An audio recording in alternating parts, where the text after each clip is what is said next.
Welcome to the DNC Real Estate Show. I'm C. I'm D. Hey, and everybody's dream is to buy a house. And in the economy today, to be able to purchase a house, you really need to be able to save some money and have some decent credit. So, David, I know you're really good with your money. So talk about some good tips that you use for saving money. Well, I'm cheap too. Frugal. Is that what they call my wife? Tell you, oh, he's cheap, you know. But wise with your money is what that's called. It's not cheap. Well, everybody wants the American dream, and it's about home ownership.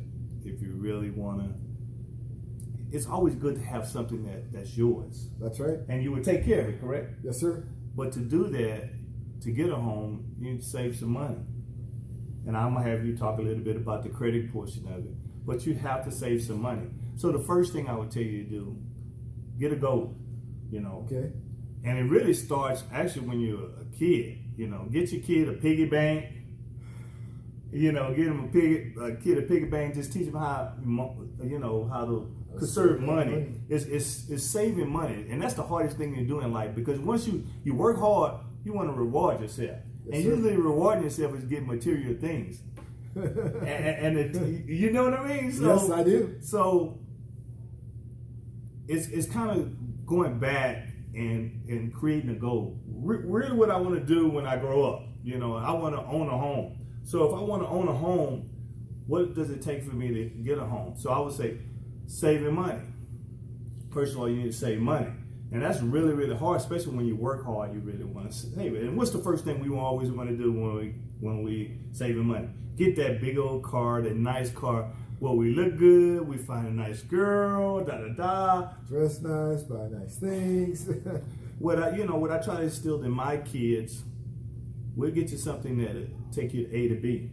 Right. But if we want to save money to get the other one go, when you have a family, when you have that, you know, that family portion of it, it's always great to have a home first, then that big car, that nice car. Sure. You know, you get what I'm saying? Saving that money. So the main thing is saving the money. Yes, you know, sir. so create a goal where they're saving money. Open, you know, as a kid, like I have my son open a bank account. You know, what do you want? I want this, that, I want that. And then I tell him, okay, this is the things you need to work off to get it, and blah, blah, blah. And we save money. You know, so creating goals, budget, and then you start, man, that costs a lot of money. I say, yes, everything in life costs money. So you're going to have to learn to save some money. So my ultimate goal is, say, it takes me 15 grand and then get a house. Okay. So you break it down to how many years, how much I need to save every year. And budget, it's called a budget, you know. So budget the amount needed every month. I need to put X amount of dollars in my savings account, you know, my, you know, CD, IRA, however you want to do it. Save that money over a certain amount of years. If you start off young, life, believe it or not, life is much easier, because once you get to college, you know, they start throwing free credit cards to you and everything like that. You start spending. That's a whole nother topic. I'll let you talk about that in regards to credit. But it's about saving money to get that ultimate dream, home ownership.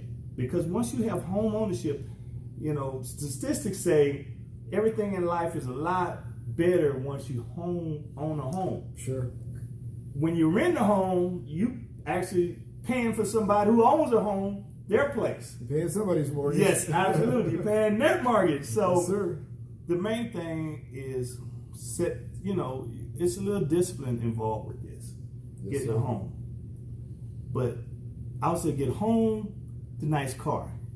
Once you get the home, then you save to get the nice car. Yes, sir. Get your car that's serviceable, get your A to B to wherever you need to go, and, you know. It's interesting that you said start out young, because I can remember working since 13. And ever since I got a paycheck at 13, Right. It was like, okay, now I'm going to go buy this and I'm going to Right. go buy that. Habits start at a younger age. Absolutely. And if you teach your kids, hey, you want to take X amount of dollars, whatever that number is, from your paycheck and put it into a savings account. Right. If you start them out young, as they get older, those habits will carry over to adulthood. Absolutely. It's just so important. Absolutely. Hey, you know, my daughter bought early.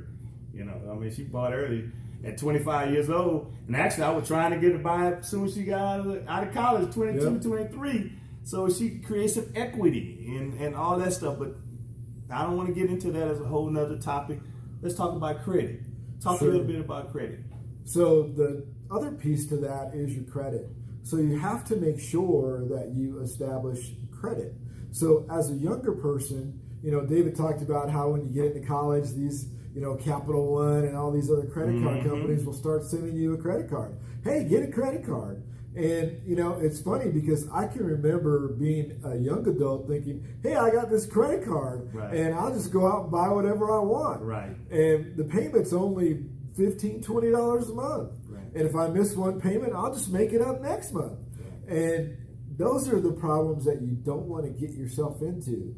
You have to teach your kids early to save and to be prudent with their credit. Right. Because if you open a credit card, you want to make sure that you're making that payment every month.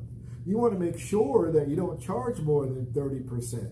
That's how you're going to get the optimal score from that credit card, is by not charging up the maximum available credit on there. You want to make sure that you're smart. Don't continue to go out and get 10 credit cards and then max them all out. Then all of a sudden, instead of having a decent credit FICO score, you're going to be in the 500s. Right. And you're going to look at your credit and say, hey, I have all these credit lines. I make all my payments on time. Why is my credit score so low? So we really have to be able to educate our kids from a young age how to save, how to be prudent with their credit so that they can become homeowners and continue that generational wealth. I was just telling David earlier today, I closed a loan just the other day where a mom was passing that generational wealth down to her family. So here's an area in Park Hill, instead of us seeing more gentrification that we see all over the place, instead of her selling that property to somebody else outside of the family, she sold it to her son, and that generational wealth gets to pass down. Yeah. And also, let's talk about, in regards to the credit, it's a big difference between having a 640 score and an 800 credit score. Yes, sir. Because it's the money. That's what I'm saying. If you have great credit, you got great interest rate, which means you're saving more money. The worst credit, when you have bad credit, you got bad rates. And that's with everything. You get a car. If your credit score is really bad, they give you a high interest rate. So you're losing money all the way. So it starts when they're young, about the importance of having good credit. Yes, sir. Taking care and paying your bills on time. It's huge. When you do that, you have great credit. You're not only seeing thousands, you saving hundreds of thousands on some of these loans. Say a 30-year loan, you're saving hundreds of thousands of dollars. Sure, over the life of the loan. Yeah. Exactly, over the life of the loan, of just having good credit. So that's something that it starts when they're a kid. Start educating them on discipline, how to save money, how does saving money and having good credit affects your life. I'm not talking about from the beginning, but all the way to the end, all the way to your retirement. Okay. And for those people that aren't familiar with it, there are some free services out there.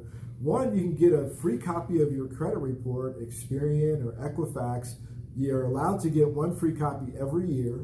You can monitor your credit with companies like Credit Karma and Credit Sesame. It doesn't cost you anything to use their services. You know why? Because the credit card companies use these services to make recommendations for you. So if someone like me says, hey, you need to get a revolving line of credit to increase your credit FICO score, you can sign on to these companies and they'll actually make recommendations for you that you can get approved for. Okay, great.